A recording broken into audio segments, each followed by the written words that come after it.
Welcome to my channel! Learn with Teacher Ali!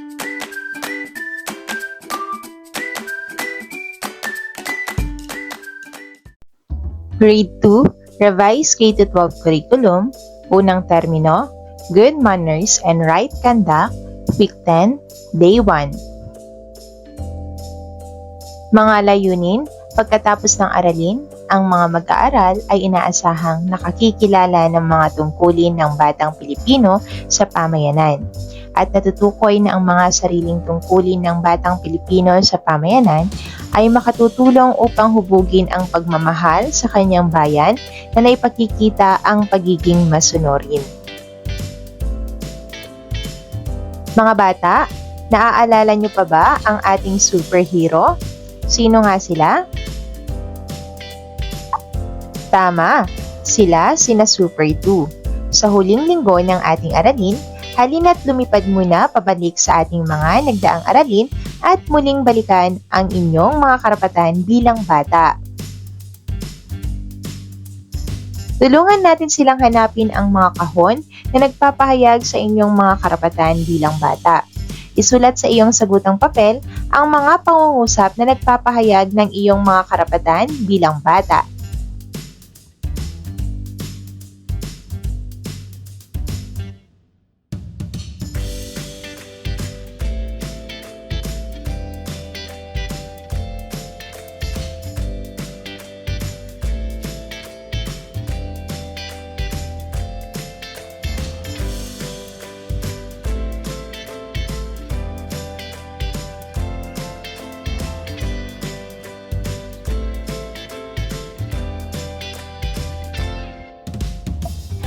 Magaling! Sagutin ang mga tanong. Una, ano-ano ang karapatan ninyo bilang bata na nakasaad sa mga kahon? Pangalawa, mahalaga ba ang bilang isang bata sa ikalawang baitang ay alam na ninyo ang inyong mga karapatan at bakit? Pangatlo, bilang isang bata, paano ninyo mapapangalagaan ang inyong mga karapatan? Magaling!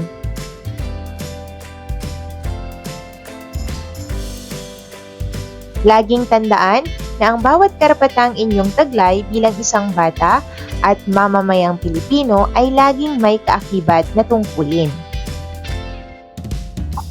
Sa araling ito, inaasahan na kayo ay nakakikilala ng mga tungkulin ng batang Pilipino sa pamayanan at nakatutukoy na ang mga sariling tungkulin ng batang Pilipino sa pamayanan ay makatutulong upang hubugin ang pagmamahal sa kanyang bayan at naipakikita ang pagiging masunurin. Ngayon ay ating tukuyin ang mga kahulugan ng mga salitang ating gagamitin sa ating aralin. Basahin natin ang mga kahulugan ng bawat salita. Karapatan. Ito ay tumutukoy sa mga pribilehiyo, kalayaan at proteksyon na kinikilala at pinagkakaloob sa isang individual o grupo ng mga tao sa ilalim ng batas o sa isang lipunan. Tungkulin. Ito naman ay tumutukoy sa mga gawain na kailangang gampanan ng isang tao ayon sa inaasahan ng lipunan. Pamayanan. Ito ay tumutukoy sa isang lugar kung saan ang grupo ng mga tao ay magkakasamang naninirahan, nagtutulungan at nagkakaisa sa kultura, interes, layunin at iba't ibang aspeto ng buhay. At ang panghuli ay ang bayan.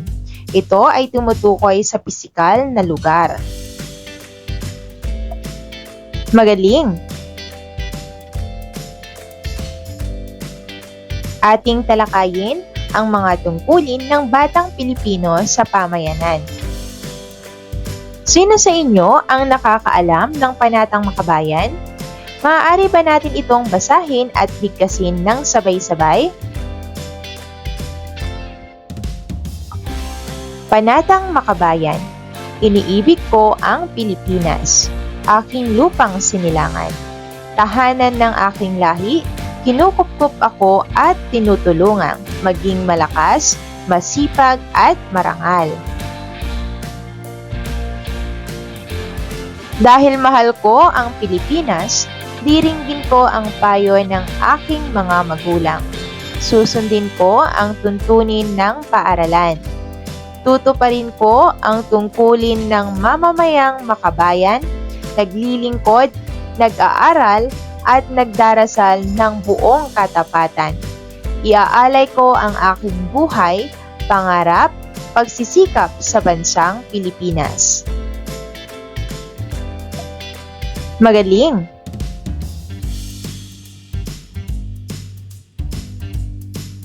Ngayon mga bata, sagutin ang mga sumusunod na katanungan.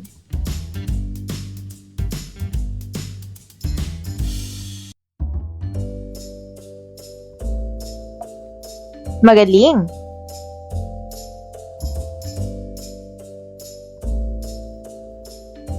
Ang bawat tao, kahit ito ay bata pang katulad ninyo na nasa ikalawang baitang pa lamang, ay mayroon ng tungkulin sa sarili, sa kapwa at sa pamayanan. Tungkulin natin na sumunod sa ating mga magulang, tuparin ang mga itinakda ng batas, gumalang sa mga may kapangyarihan, at pagkikipagtulungan sa pamahalaan at gumalang sa karapatan ng iba. Ngayon ay magkakaroon tayo ng isang pangkatang gawain. Ang gawain ay pagbuo ng puzzle. Narito ang mga panuto. Bawat pangkat ay bubuo ng isang puzzle ng mga larawan na nagpapakita ng tungkulin ng bawat batang Pilipino sa kanyang pamayanan. Ipaliliwanag ng bawat pangkat ang kanilang mga larawang nabuo at magbabahagi ng sariling karanasan na hango sa larawan. Para sa pangkat 1, pangangalaga ng kapaligiran. Para sa pangkat 2, pagsunod sa batas trapiko. Para sa pangkat 3, pagtatapon ng basura. At para sa pangkat 4, pagtayo ng tuwid sa pag-awit ng pambansang awit ng Pilipinas. Magaling! Ngayon mga bata, sagutin ang mga sumusunod na katanungan.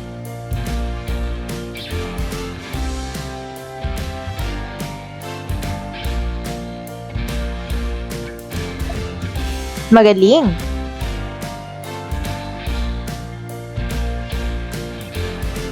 Basahin at unawaing mabuti ang sumusunod na bilang.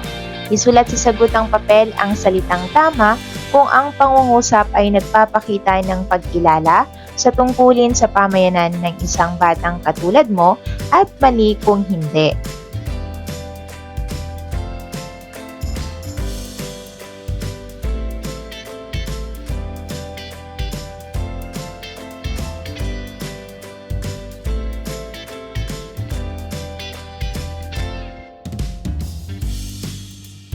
Gamit ang isang buong papel, ay gumuhit ng isang larawan na nagpapakita ng iyong magagawang pagtulong bilang isang batang Pilipino. Sagutin ang mga sumusunod na mga tanong.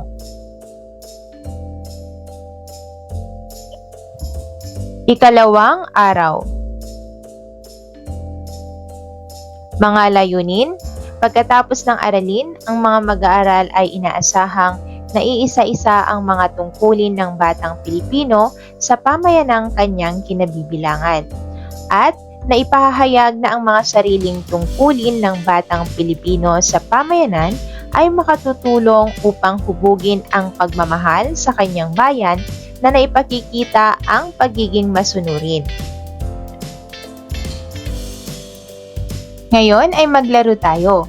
Handa na ba kayo? Ang ating gawain ay pasagot, pasa mo, sagot niya. Mga panuto. Ang guro ay magpapatugtog. Sa halaw ng tugtog ay ipapasa ng mga mag-aaral ang bola sa bawat isa. Sa pagtigil ng tugtog, ang sino mang may hawak ng bola ay magbibigay ng halimbawa ng kanyang tungkulin bilang isang bata sa pamayanan. Magaling!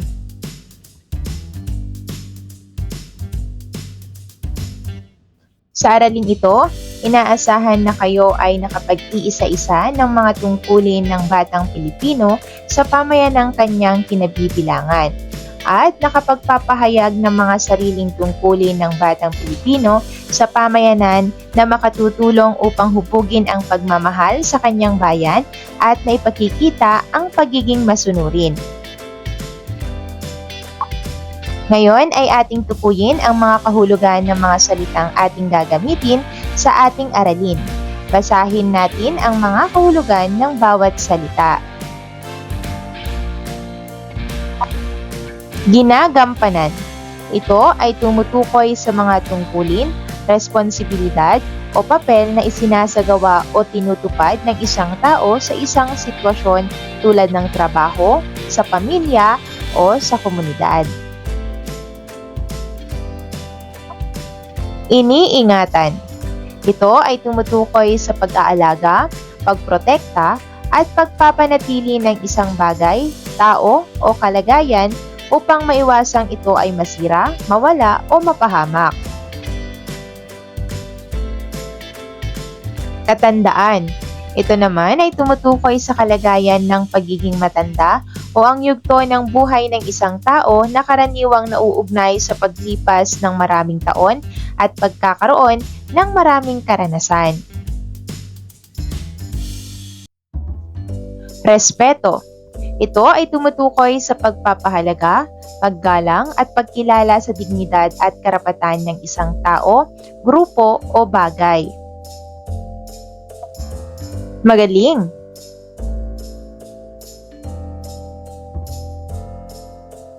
Ating talakayin ang mga tungkulin ng batang Pilipino sa pamayanan.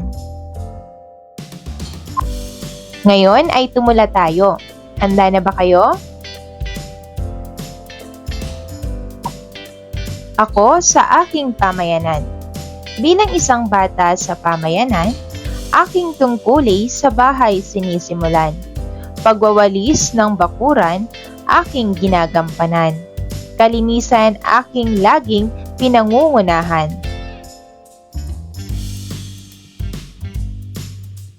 Sa paaralan, aking iniingatan. Gamit at aklat, pinapangalagaan. Sumusunod sa guro at alituntunin upang higit ang kapakinabangan.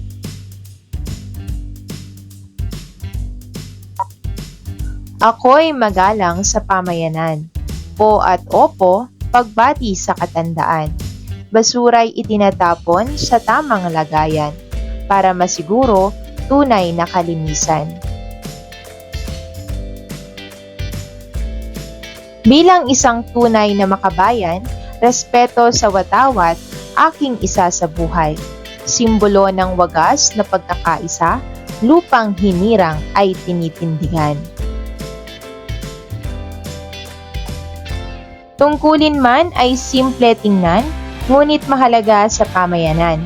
Kaya bilang bata ay pagsumikapan, maging pakinabang para sa bayan. Ngayon mga bata, sagutin ang mga tanong.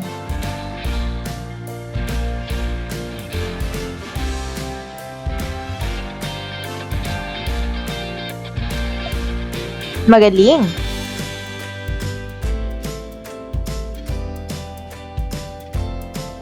Para sa inyong pangkatang gawain, narito ang mga panuto.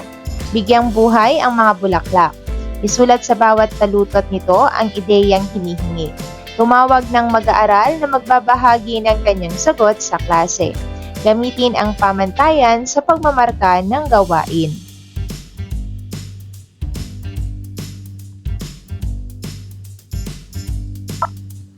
Ang pagtupad sa ating mga tungkulin sa bahay, paaralan at komunidad ay tanda ng ating pagmamahal sa bansa.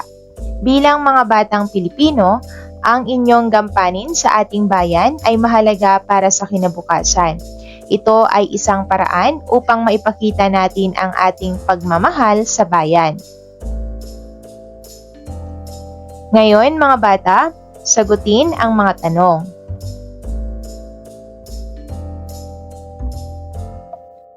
Magaling!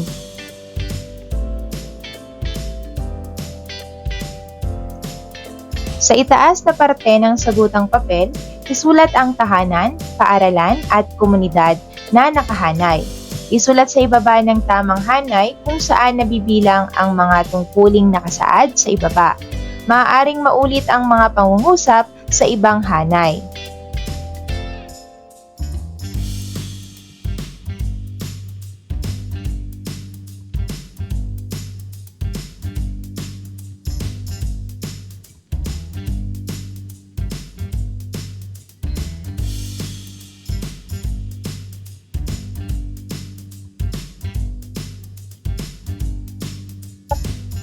Ikatlong araw.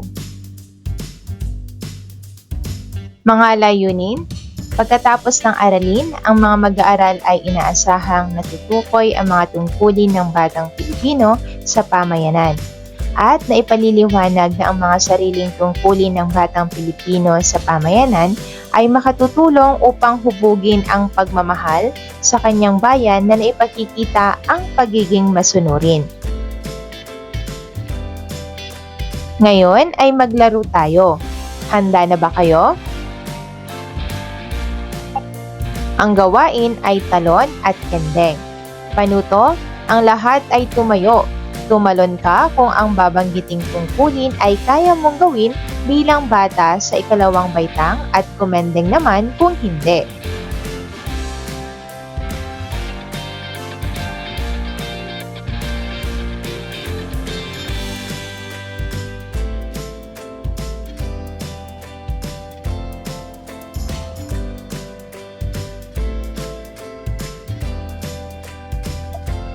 Magaling!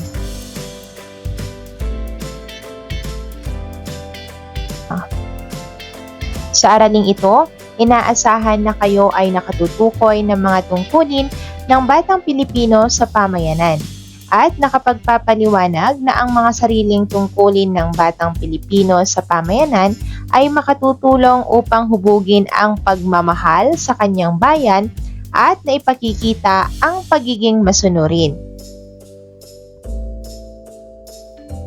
Ngayon ay ating tukuyin ang mga kahulugan ng mga salitang ating gagamitin sa ating aralin. Basahin natin ang mga kahulugan ng bawat salita. Pagmamalasakit. Ito ay tumutukoy sa pagpapakita ng malasakit, pag-aalaga at taus-pusong pagdamay sa kapwa.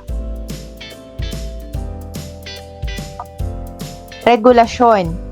Ito ay tumutukoy sa mga alituntunin o patakaran na itinatakda ng isang otoridad upang gabayan, kontrolin o pamahalaan ang mga gawain o asal ng mga tao, organisasyon o institusyon. Komunidad. Ito ay tumutukoy sa isang grupo ng mga tao na naninirahan sa isang tiyak na lugar at mayroong magkakatulad na interes, kultura at mga gawain. Magaling!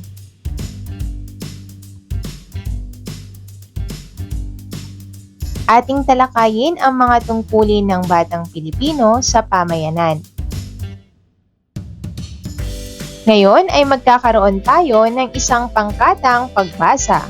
Handa na ba kayo? Mga panuto, hahatiin ko kayo sa 3 pangkat. Bawat pangkat ay sabay-sabay magbabasa ng talata na bahagi ng maikling kwentong ating tatalakayin. Pangungunahan ko ang pagbasa. Matapos ay susundan ng unang pangkat para sa ikalawang talata, ang ikalawang pangkat naman ay para sa ikatlong talata, at ang ikaapat na pangkat ay sa panghuling talata.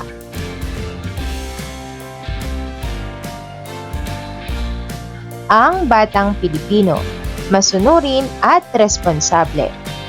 Isang araw, may isang batang Pilipino na nagngangalang Juan. Si Juan ay isang mabait at masipag na bata. Siya ay naninirahan sa isang maliit ngunit masayang pamayanan sa Pilipinas.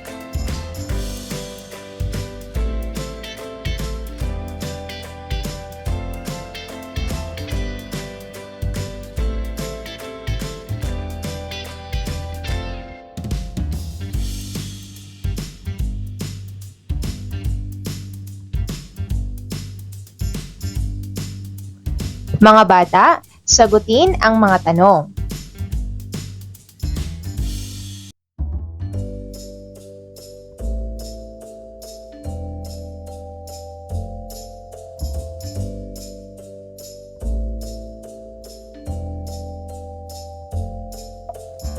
Magaling!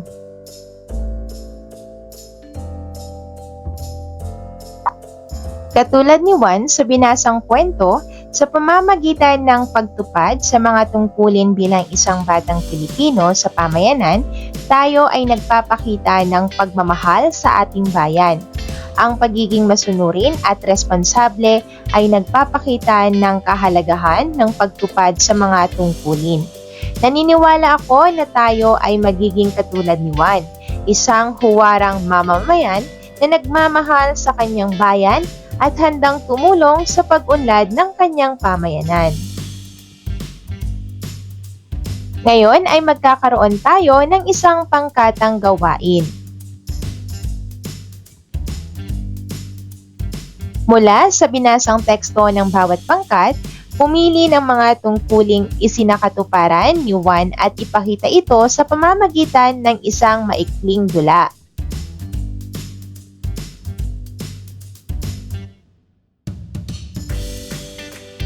Sa pagtatapos ng presentasyon, bigyang diin ng guro kung paano nahuhubog ang pagmamahal sa bayan sa pamamagitan ng pagsunod sa mga tungkulin ng isang batang Pilipino.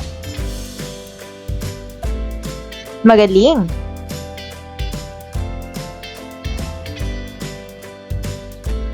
Dapat tandaan ng bawat batang Pilipino na ang pagtupad sa mga tungkulin sa tahanan, paaralan at komunidad ay nagpapakita ng pagmamahal sa ating bayan. Tayong mga batang Pilipino ay may malaking papel sa pag-unlad ng ating pamayanan. Kaya't naging masunurin tayo at ipakita ang ating pagmamahal sa ating bayan sa pamamagitan ng pagtupad sa ating mga tungkulin bilang mga batang Pilipino. Sagutin ang mga tanong.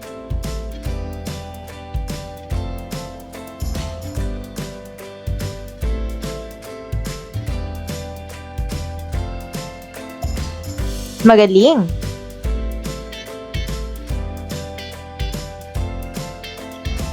Basahin at unawaing mabuti ang sumusunod na bilang.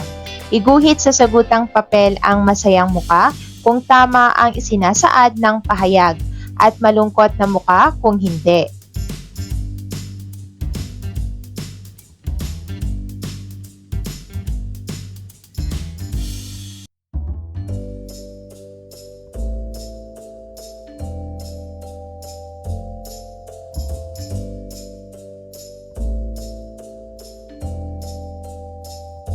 Ano ang dapat? Basahin ang mga sitwasyon, ibigay ang angkop na kilos na dapat gawin mo bilang isang bata sa ikalawang baitang.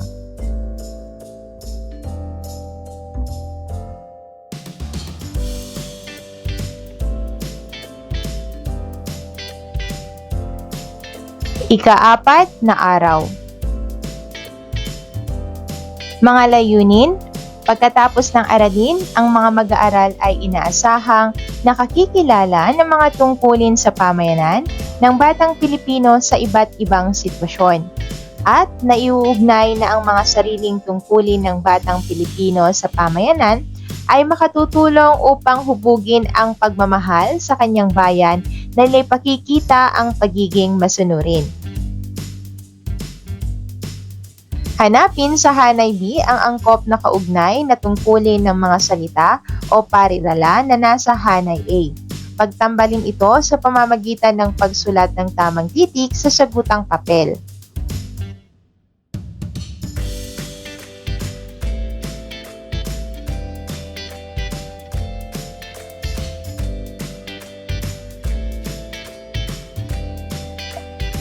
Magaling!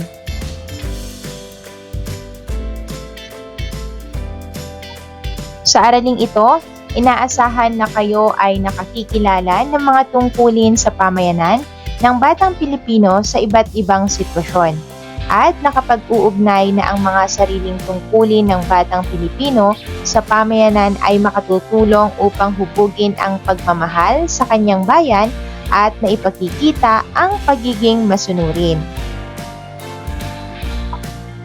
Ngayon ay ating tukuyin ang mga kahulugan ng mga salitang ating gagamitin sa ating aralin. Basahin natin ang mga kahulugan ng bawat salita. Tahanan. Ito ay tumutukoy sa lugar kung saan naninirahan at nakakaramdam ng pagmamahal. Isukli. Ito ay tumutukoy sa pagbabalik o pagganti ng isang bagay bilang tugon o kapalit sa ibinigay o natanggap. Patakaran. Ito naman ay tumutukoy sa mga alituntunin, prinsipyo o moral na gabay na sinusunod ng bawat individual para sa kaayusan at kaligtasan ng lahat. Makamtan. Ito ay tumutukoy sa pagkuha o pag-abot ng layunin, pangarap o anumang bagay na minimithi. Panindigan. Ito naman ay tumutukoy sa pagtindig o hindi pagpapatinag sa mga prinsipyo, paniniwala, kilos o anumang bagay na pinanghahawakan o pinaniniwalaan. Magaling!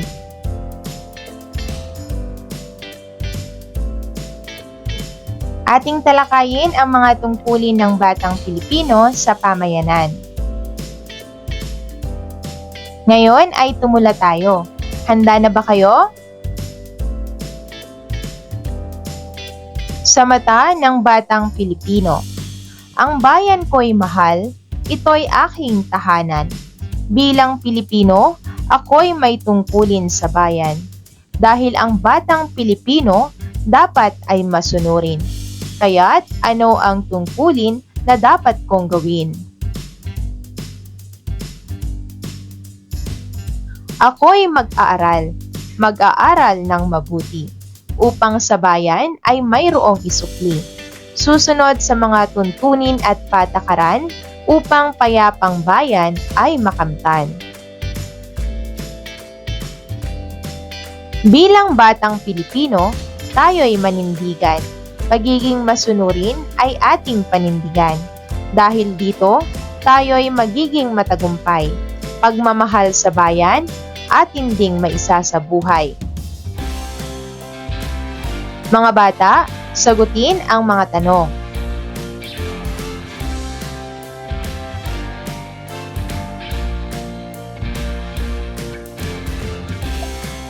Magaling!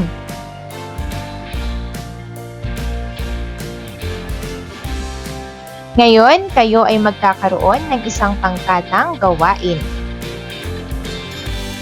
Mga panuto, gamit ang mga inihandang kagamitan ng guro, magkakaroon ng pangkatan.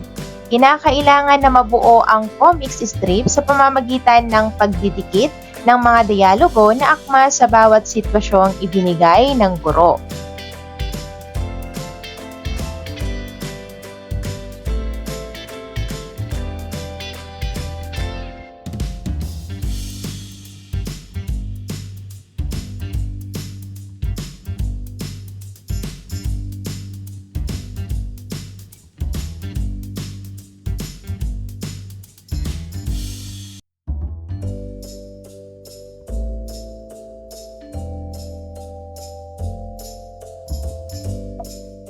Magaling!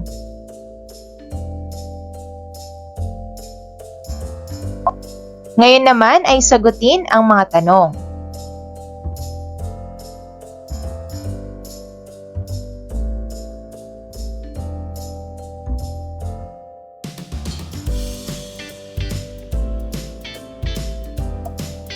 Magaling! Basahin at unawaing mabuti ang sumusunod na katanungan. Isulat ang letra ng tamang sagot sa sabutang papel.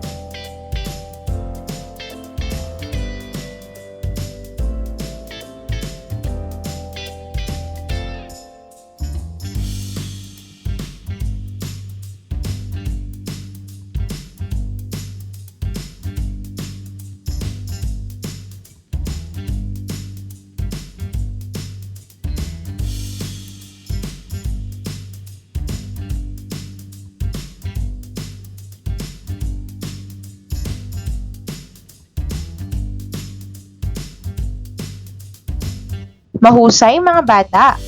End of Week 10. Thank you for watching! Also, don't forget to like, share, subscribe, and click the notification bell for you to be updated on our latest videos. See you on our next lesson. Goodbye!